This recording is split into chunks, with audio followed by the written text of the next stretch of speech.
کی 3 بیٹیاں ہوں گی اور جس نے ان کو پالا ہوگا، بڑا کیا ہوگا، ان کو پڑھایا ہوگا، ان کو اچھا ادب سکھلایا ہوگا، اللہ کے نبی فرماتے ہیں یہ تینوں بچیاں پھر اس نے جن کی شادی کر دی ہوگی، ان بچیوں کا نکاح کر دیا ہوگا، ان کا گھر بسا دیا ہوگا، ان کو دیندار لڑکوں کے نکاح میں دے دیا ہوگا، قیامت کے دن یہ بچیوں کا باپ ان 3 لڑکیوں کی شادی کرانے والا قیامت کے دن میرا پڑوسی بن کر رہے گا۔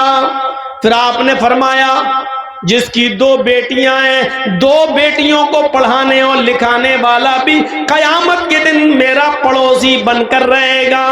پھر ایک صحابیہ اٹھی روتی ہوئی کہنے لگی اے اللہ کے نبی میرے پاس تو 3 بیٹیاں نہیں ہیں، 2 بھی نہیں ہیں، میرے پاس تو ایک ہی ہے۔ اللہ کے نبی فرماتے ہیں ایک بیٹی کو ہی پڑھا لکھا، اچھا ادب سکھلا، اس کی شادی کسی دیندار لڑکے کے ساتھ بالغ ہو جانے کے بعد کر دے، وہ ایک بچی کی پرورش کرنے والا بھی قیامت کے دن میرا پڑوسی بن کر رہے گا۔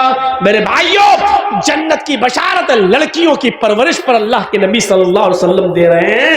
یہاں ہم اندازہ لگائیں کہ اللہ اسلام نے لڑکیوں کو کیا عزت دی ہے، کیا عزت۔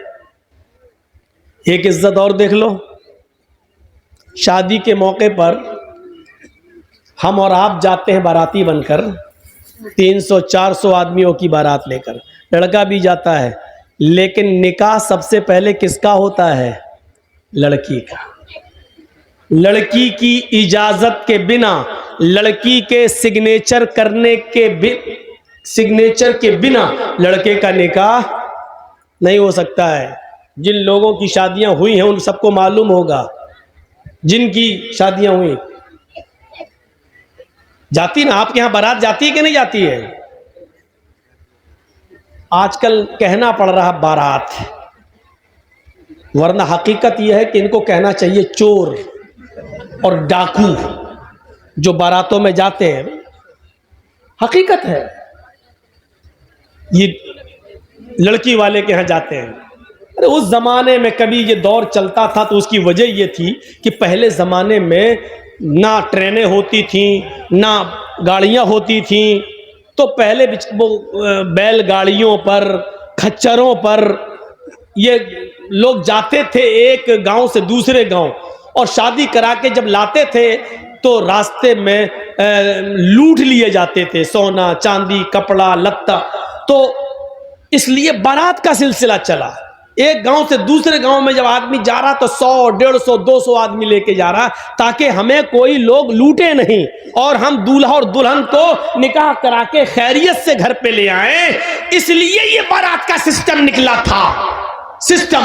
لیکن آج کل ٹرینوں کے زمانے میں، آج کل ہر گھر تھانے کے باہر پولیس، ہر گاؤں میں پولیس تھانہ موجود ہے، چوری اور ڈکیتی کا تصور نکل چکا ہے، قافلہ اب لوٹا نہیں جا سکتا ہے میرے بھائیوں۔ لیکن یہ پرتھا اب تک چلی آ رہی ہے، یہ نکلی تھی کسی اور وجہ سے لیکن چلی آج تک آ رہی ہے۔ 300 اور 400 آدمیوں کی بارات لڑکی والے کے یہاں پہنچ گئے۔ اب لڑکی کا باپ بیچارہ سوچ رہا ہے کہ اچھی سے اچھی مٹھائی کھلاؤ، کیونکہ یہ لوگ منہ پھٹ لوگ ہوتے ہیں، بارات میں جتنے آتے ہیں منہ پھٹے ہوتے ہیں۔ منہ پھٹ کا مطلب سمجھ رہے ہو؟ اگر تھوڑی سی بھی مٹھائی میں یا کھانے میں کمی ہو گئی تو زندگی بھر لڑکی کو تانے مارے جائیں گے، تیرے باپ نے تو عزت ہی نہیں کی ہماری۔ اس لیے لڑکی کا باپ جانتا پہلے ان کے پیٹ کی جہنم کو بھرو اور اچھا سے اچھا کھلاؤ، جب تک اس کے پیٹ کی جہنم کو سکون نہیں ملے گا تب تک میری بیٹی سکون کے ساتھ گھر میں نہیں رہ پائے گی۔ اب بارات پہنچ گئی، نکاح کا وقت آیا۔ پہلے لڑکے کا نکاح نہیں ہوتا ہے، پہلے لڑکی کا ہوتا ہے، اور لڑکی کا حقیقت میں نکاح نہیں ہوتا ہے بلکہ لڑکی سے اجازت لی جاتی ہے۔ شاید آپ کے یہاں معلوم ہوگا، پیچھے لے جائیے پیسہ سر، وہاں گنیے، ہم ان کو بند کرا رہے ہیں، شور نہ کریں، آپ کی آواز بھی کانوں میں آ رہی ہے۔ چندہ اتنا ہو گیا ماشاء اللہ کہ 2 دن تک گنتے رہیں گے. تو سنیے, لڑکی کی اجازت لیتی. آپ لوگوں میں جس کا نکاح ہوا ہوگا معلوم ہوگا, ایک وکیل ہوتا ہے اور 2 گواہ. وکیل اور گواہ یہ دونوں جاتے ہیں لڑکی کے پاس رجسٹر لے کر. یہ طے ہو جاتا ہے اسی وقت, مہر کتنا ہوگا, یہ کتنا ہوگا, لڑکے کا نام, لڑکے کے باپ کا نام, لڑکے کی عمر, محلہ, گاؤں سب لکھ دیا جاتا ہے, اور پورا مہر اتنا اتنا سب لکھ کے اس کے بعد لڑکی کے پاس جایا جاتا ہے. ایک وکیل ہوتا ہے اور 2 گواہ. اور لڑکی کے پاس جب جاتے ہیں تو وہ اس لڑکی کو گھیرے رہتی ہیں بہت سی سہیلیاں اس کی اور تمام لڑکیاں. وہاں رجسٹر رکھ دیا جاتا ہے اور اس وقت وکیل پوچھتا ہے. وکیل کی ذمہ داری ہے کہ وہ پوچھے, سرپرست کی ذمہ داری ہے کہ وہ پوچھے. جیسے مان لیجئے کسی لڑکی کا نام زینب ہے یا کسی لڑکی کا نام اسما ہے, تو اب ایسے پوچھا جائے گا. وہ وکیل اتنا جاننے والا ہونا چاہیے, ہر آدمی کو وکیل مت بنائیے. اب اس لڑکی سے یہ پوچھے کہ ہاں اسما یا ہاں زینب, فلاں فلاں کی بیٹی زینب, فلاں فلاں کے بیٹے اس نام کا, مثلا محمد اسلم کسی کا نام ہے اور اس کے باپ کا نام محمد اکرم ہے. ہاں محمد اسلم صاحب سن آف محمد اکرم یا اکرم صاحب کے بیٹے محمد اسلم کے ساتھ آپ کا نکاح اتنے اتنے روپے مہر کے عوض, یا اتنا سونا یا اتنی چاندی یا اتنا کپڑا مہر کے عوض آپ کو ان کے نکاح میں دیا جا رہا ہے. کیا آپ اس لڑکے کو نکاح میں قبول کرتی ہیں؟ کیا وہ لڑکا آپ کو قبول ہے؟ وکیل زور سے پوچھے گا, اتنی زور سے کہ اس لڑکی کے کان میں یہ آواز جائے. اب 2 طریقے ہیں. ایک چیز تو یہ ہے کہ لڑکی بول دے ہاں مجھے وہ قبول ہے, اور اگر نہیں بولتی ہے, خاموش رہتی ہے, تو وہ بھی کافی ہے. اللہ کے نبی نے فرمایا اذنھا سماتھا, اس لڑکی کی خاموشی ہی اس کی اجازت ہے. زبردستی اس سے نہیں کہلوایا جائے گا. کچھ جاہل لوگ پہنچ جاتے ہیں, قبول کیا, اب خاموش ہے, بتاؤ بیٹا قبول کیا, بیٹا ہم نے سنا نہیں, بولو قبول کیا. اب وہ شرم, بیچاری کنواری لڑکی ہے, شرم آ رہی ہے. وہ الگ بات ہے کہ آج کے ماحول میں تو واٹس ایپ پہ خوب بات کرتی تھی, اس دن شرما رہی ہے. یہاں تو رات رات بھر چیٹنگ ہوتی رہتی تھی, لیکن اس دن شرما رہی ہے. ایک دکھاوا بھی ہوتا ہے, لیکن ہمیں وہ نہیں دیکھنا, ہمیں حدیث دیکھنا ہے. کچھ جاہل لوگ وہاں بار بار پوچھیں گے بولو, اور وہاں اس کی سہیلیاں بیٹھی رہتی ہیں, وہ کوہنی مار مار کے کہتی ہیں بول بول, ارے بول دے, ہاں کہتے میں نے قبول کیا, بول بول. اور پھر اس سے زبردستی بلوا کر کہتی ہیں, بیچاری کہتی ہے کہ میں نے قبول کیا. جہالت کی ساری حدیں توڑ دی جاتی ہیں. یہ سب سے بڑی جہالت ہے کہ اس کے منہ سے کہلوایا جا رہا ہے. جب اللہ کے نبی نے کہہ دیا اذنھا سماتھا, اس کی خاموشی اس کی اجازت ہے. ایک بار پوچھیے آپ, 3 بار بھی پوچھنے کی ضرورت نہیں ہے. سنا نہ ہو تو وہ لڑکی کہے جی کیا کہا آپ نے, تب آپ دوبارہ کہیے. جب وہ لڑکی سن چکی ہے آپ کی بات, تو دوبارہ آپ کیوں کہہ رہے ہیں؟ 3 بار آپ کیوں کہہ رہے ہیں؟ نہ 2 بار کہنا سنت ہے, نہ 3 بار کہنا سنت ہے. زور سے بولنا ضروری ہے. آپ پہلی بار اتنی زور سے بولیے کہ لڑکی سن لے. ہاں زینب فلاں کی بیٹی, آپ کا نکاح محمد اسلم اکرم صاحب کے بیٹے کے ساتھ 5000 روپے مبلغ مہر علاوہ نان نفقہ آپ کو ان کے نکاح میں دیا جا رہا ہے. کیا آپ اس لڑکے کو قبول کرتی ہیں؟ اتنی زور سے آپ بول دیجئے پہلی بار. شرم سے اس کا سر نیچے جھک جائے گا. اس کی خاموشی اس کی اجازت ہے. اگر وہ خاموش ہے تو سمجھ لو کہ اس نے اجازت دے دی. رجسٹر آگے بڑھا دیجئے, اس سے سائن کرا لیجئے اور لے کے چلے آئیے اور کہیے کہ لڑکی نے سائن کر دی ہے, لڑکی نے اجازت دے دی ہے. اس کے منہ سے قبول ہے کا لفظ زبردستی مت کہلوائیے. یہ اس عورت کے لیے ہے جو شادی شدہ ہو اور جس کی طلاق ہو چکی ہو. اس کو آپ دوبارہ نکاح اس کا ہو رہا اس کو بولنا پڑے گا، کیونکہ اب اس کے اندر سے شرم نکل چکی ہے، اب وہ دوسری شادی کر رہی ہے، اس لیے اس کو بولنا پڑے گا۔ یا جس کا شوہر انتقال کر گیا عدت گزار کے وہ دوسری شادی کر رہی ہے تو اس وقت اس کو بولنا پڑے گا ہاں مجھے فلاں آدمی قبول ہے، لیکن کنواری لڑکی جس کی شادی نہیں ہوئی ہے اس کی خاموشی ہی اس کی اجازت ہے، اور بس رجسٹر لے کے آئیے اور پھر لڑکے کا نکاح آپ پڑھائیے، لڑکے کا نکاح ہوگا، لڑکی کی اجازت لی جائے گی۔ اور یاد رکھنا، دنیا کا کتنا ہی امیر باپ ہو، کتنا ہی بڑا مولوی ہو، کتنا ہی بڑا سرپنچ اور چودھری ہو، اگر اس نے اپنی بیٹی کی مرضی کے خلاف اس کی شادی کسی دوسری جگہ کر دی تو اس شادی کا کوئی اعتبار نہیں ہے شریعت کے اندر۔ مثلا ہم جہاں کرنا چاہ رہے ہیں شادی، میری بیٹی وہاں تیار نہیں ہے، میری بیٹی جہاں شادی کرنا چاہ رہی ہے وہاں ہم نہیں چاہتے کہ وہ شادی کرے، ہم نے اپنی پسند کا لڑکا لا کر اس کا نکاح کرا دیا، اور بیٹی مجبور ہو کر اس کے ساتھ نکاح کرتی ہے، لیکن وہ قاضی سے یہ کہتی ہے، قاضی صاحب نکاح پڑھانے والے سے کہتی ہے مولانا صاحب یہ نکاح میری مرضی کے خلاف، میرے باپ نے جو لڑکا لا کر رکھ دیا ہے یہ دل سے مجھے پسند نہیں ہے، قاضی صاحب نکاح نہیں پڑھائیں گے، اور اگر پڑھا دیتے ہیں تو اس کے نکاح کی کوئی حیثیت نہیں ہے۔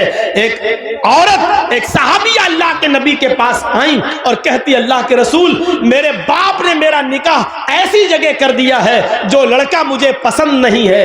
اللہ کے رسول نے نکاح ہو جانے کے بعد بھی اس لڑکی سے کہا اگر وہ تمہیں پسند نہیں اور اس کے باوجود تمہارے باپ نے تمہاری شادی کر دی ہے تو تجھے اختیار ہے، تو چاہے تو اس لڑکے کے ساتھ رہے یا تو چاہے تو میں نکاح تیرا فسخ کر دیتا ہوں، لڑکے کے طلاق دینے کی ضرورت نہیں ہے، نکاح فسخ کر دیتا ہوں۔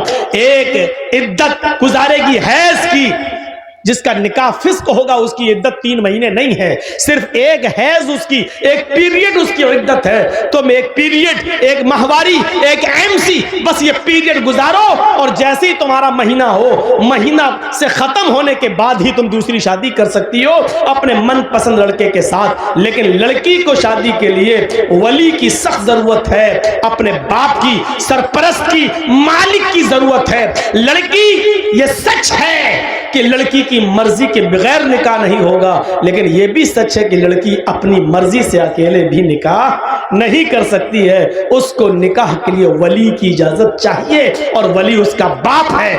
باپ اگر دماغی طور پر کمزور ہے تو چچا ہے، چچا دماغی طور پر کمزور ہے تو لڑکی کا بھائی ہے، اور لڑکی کا بھائی بھی نہیں تو کوئی اور جو اس کا رشتہ دار قریبی ہوگا اس کی اجازت چاہیے، لیکن جس لڑکی کا کوئی نہ ہو تو پھر قاضی خود ولی بن سکتا ہے۔ جیسے مولانا جرجیز اگر کسی کا نکاح پڑھا رہے ہیں، لڑکی کا باپ بھی نہیں ہے، لڑکی کا بھائی بھی نہیں ہے، لڑکی کا چچا بھی نہیں ہے، تو پھر مولانا جرجیز خود قاضی، خود ولی بن سکتے ہیں اور اس لڑکی کا ولی بن کر نکاح کرا سکتے ہیں، قاضی ولی بن سکتا ہے۔ لیکن کوئی دوسرے گاؤں کی لڑکی اپنے باپ کا گھر چھوڑ کر بھاگ کر آپ کے گاؤں میں رتنی میں آ جائے تو رتنی کا رہنے والا کوئی بڈھا اس لڑکی کا باپ نہیں بن سکتا ہے۔ ہوتا ہے ایسا، سمجھ رہے ہیں نا؟ کسی دوسرے گاؤں کی کوئی لڑکی بھاگ کے رتنی میں آ گئی، رتنی کے لڑکے کے ساتھ شادی کرنا چاہتی ہے، اب اس کے باپ نے کہہ دیا تو بھاگ کے گئی ہے، میرے گھر میں اگر قدم رکھے گی تو ہم ٹانگیں کاٹ دیں گے تیرے، مرتے دم تک تجھ سے رشتہ ختم۔ اب وہ لڑکی وہاں نہیں جانا چاہ رہی ہے، یہاں ایک بڈھا اٹھتا ہے، حاجی ہے صاحب، پان منہ میں کھاتے ہیں، سعودیہ کا رومال ڈالے ہوئے ہیں، بیٹا کوئی بات نہیں میں تمہارا باپ بن جاتا ہوں۔ تیرے باپ بن جانے سے رشتہ جائز نہیں ہو جائے گا، وہ لڑکی بھاگ کر آئی ہے، نہ کسی کے باپ کے بن جانے سے نہ حاجی اور نمازی کوئی مولوی بھی اس کا باپ نہیں بن سکتا ہے۔ منہ بولے باپ کی کوئی حیثیت نہیں ہے شریعت کے اندر۔ کل یہ لڑکی اگر حج کرنے جاتی ہے تو منہ بولے باپ کے ساتھ نہیں جا سکتی ہے، منہ بولے بھائی کے ساتھ نہیں جا سکتی ہے۔ شریعت نے یہ اجازت نہیں دی جو چاہے اس کا باپ بن جائے، پھر تو کورٹ میرج بھی اسلام میں جائز ہو جائے گی، جبکہ ہمارا سب کا اجتماعی فتویٰ ہے، دیوبندی، بریلوی، یہاں تک کہ شیعہ بھی، یہاں تک کہ اہل حدیث بھی، سب کا اجتماعی فیصلہ ہے اور اجتماعی فتویٰ ہے کہ کورٹ میرج ماں باپ کی اجازت کے بغیر جو لڑکے اور لڑکیاں کورٹ میں کر رہے ہیں. اسلام کے اندر, شریعت کے اندر اس کورٹ میرج کی کوئی حیثیت نہیں ہے, یہ جائز نہیں ہے. کورٹ میرج کے باوجود لڑکا اور لڑکی زنا کاری کریں گے, حرام کاری کریں گے, ان سے جتنی اولاد پیدا ہوگی سب حرامی اور ناجائز اولادیں مانی جائیں گی. میرے پیارے ساتھیوں, شریعت کے اندر ولی چاہیے, ولی لڑکی ولی. تو اتنی عزت دی ہے اسلام نے عورت کو کہ عورت اپنی مرضی سے, پہلے لڑکی کا نکاح ہوگا, اجازت لی جائے گی, اس کے بعد لڑکے کا نکاح ہوگا. اگر شادی کے دن ہی لڑکی منع کر دے کہ ہم نہیں کریں گے, لوٹاؤ ان چوروں کو, بھگاؤ بھگاؤ ان ڈاکوؤں کو, یہ لوٹنے آئے ہیں, نہیں کریں گے. میرے بھائیوں, ہمیں اور آپ کو فیصلہ کرنا پڑے گا. تو اتنی جہالت تھی عرب کے اندر, لیکن اسلام نے اتنی عزت بخشی ہے عورت. جہاں لڑکیوں کو زندہ دفن کر دیا جاتا تھا, آپ دیکھ رہے ہیں ہندو دھرم کے اندر کیا ہے. برہما جی نے اپنے منہ سے برہمن کو پیدا کیا, ہاتھوں سے چھتری کو پیدا کیا, ران سے ویش کو پیدا کیا, اور پیروں سے شودر کو پیدا کیا. شودر ہریجن پیروں سے پیدا ہے برہما جی کے. آگے لکھا ہے کہ اگر کوئی برہمن کسی شودر کی لڑکی پر غلط نظر ڈال دے, اگر کسی برہمن کو کسی شودر کی لڑکی پسند آ جائے تو شودر کو چاہیے کہ اپنی بیٹی اس برہمن لڑکے کو دے دے. لیکن اگر کسی شودر کو کسی برہمن کی لڑکی پسند آ جائے, اگر کسی شودر کو کسی برہمن کی بیٹی پسند آ جائے تو راجا کو چاہیے کہ اس شودر کو پکڑ کر اس کی دونوں آنکھیں پھوڑ دے. جن آنکھوں سے اس نے برہمن کی بیٹی کو دیکھا اس کی آنکھیں پھوڑ دے. غور کریں آپ, برہمن کو اگر پسند آ جائے تو شودر کو اپنی بیٹی دے دینا چاہیے, لیکن شودر کو اگر برہمن کی بیٹی پسند آ جائے تو راجا کو چاہیے کہ وہ شودر کی دونوں آنکھیں پھوڑ دے. یہ عزت ہے عورت کی ہندو دھرم میں, دیکھ لیجیے آپ. اور اسلام اس کے برعکس کیا کہتا ہے کہ لڑکی کی اجازت کے بغیر تم نکاح تک نہیں کر سکتے ہو. آپ نے دیکھا ہے کہ عورت کا مقام اسلام کے اندر کیا ہے, اور مزید دیکھنا چاہتے ہو تو آؤ میں تمہیں دکھاؤں ایک عورت کو کیا سمان دیا ہے. کبھی حج کرنے گئے ہو؟ نہیں. اللہ تعالی ہم سب کو توفیق دے حج کرنے کی. اللہ رب العالمین اس مقدس مقام پر ہم سب کو پہنچائے. جب آپ جائیں گے یا جو لوگ گئے ہیں ان سے پوچھئے, آپ پہلے عمرہ کریں گے, اور عمرہ جب آپ کریں گے تو جاتے ہی آپ احرام کی حالت میں پہلے خانہ کعبہ کا طواف کریں گے, 7 چکر لگائیں گے. خانہ کعبہ کا طواف پورا کرنے کے بعد آپ مقام ابراہیم کے پاس 2 رکعت نماز پڑھیں گے. اگر وہاں جگہ نہ مل سکے بھیڑ میں تو پورے خانہ کعبہ میں جہاں آپ کو جگہ ملے وہاں 2 رکعت آپ نماز پڑھیے. پھر آپ کو جو دعا مانگنا ہے مانگیے. اس کے بعد آپ کو صفا اور مروہ کی سعی کرنا پڑے گی, صفا اور مروہ کا چکر لگانا پڑے گا. آپ کو پہلا چکر صفا سے شروع کرنا ہے, مروہ تک جانا ہے, مروہ سے پھر لوٹ کے آنا ہے, صفا تک جانا ہے. آپ کو آنے اور جانے کو ملا کر 7 چکر لگانا ہے. جب صفا سے مروہ کی طرف آپ جائیں گے تو پہلے آپ نارمل چال چلیں گے, نارمل. پھر ہری بتی لگی ہوئی ہے, گرین سگنل. جب آپ گرین سگنل پہ پہنچیں گے تو وہاں تھوڑا سا سینہ تان کر, تھوڑا سا سینہ تان کر اکڑ کر ایسے ایسے آپ دوڑیں گے. بہت تیز نہیں جیسے رن لے رہے ہو کرکٹ کا, ایسے نہیں, ہلکا ہلکا دوڑیں گے. اور سینہ تھوڑا سا ایسے ایسے ایسے کرتے ہوئے آپ ہلکے ہلکے دوڑ, ایسا لگے کہ ہاں دوڑ رہے ہیں لیکن اسپیڈ بہت تیز نہیں, ہلکی ہلکی چال سے دوڑتے ہوئے آپ جائیں گے. کیوں؟ آپ پھر دوسری ہری بتی لگی ہے, وہاں آپ پھر نارمل چال سے شروع کریں گے. پھر ہری بتی لگی ہے, پھر وہاں آپ سینہ تانیں گے اور اکڑ کے چلیں گے. پھر مروہ سے آتے وقت بھی آپ ایسا ہی کریں گے. ان مقامات پر جہاں ہلکا ہلکا سینہ تان کر دوڑا جاتا ہے وہاں حضرت ہاجرہ دوڑی تھیں. جب ان کے بیٹے کو پانی نہیں مل رہا تھا, زمین پر ایڑیاں رگڑ رہے تھے اسماعیل, منہ میں انگوٹھا رکھ کے چوس رہے تھے, اور ہاجرہ کہہ رہی تھی اللہ میرا بیٹا پیاسا ہے, تیرا بندہ ابراہیم اس کو تیرے سپرد کر کے گیا ہے, مجھے اور اس بچے کو تیرے سپرد کر کے گیا ہے. جب میں نے پوچھا کہ مجھے کس کے حوالے کر کے جا رہے ہو, کس کے حوالے,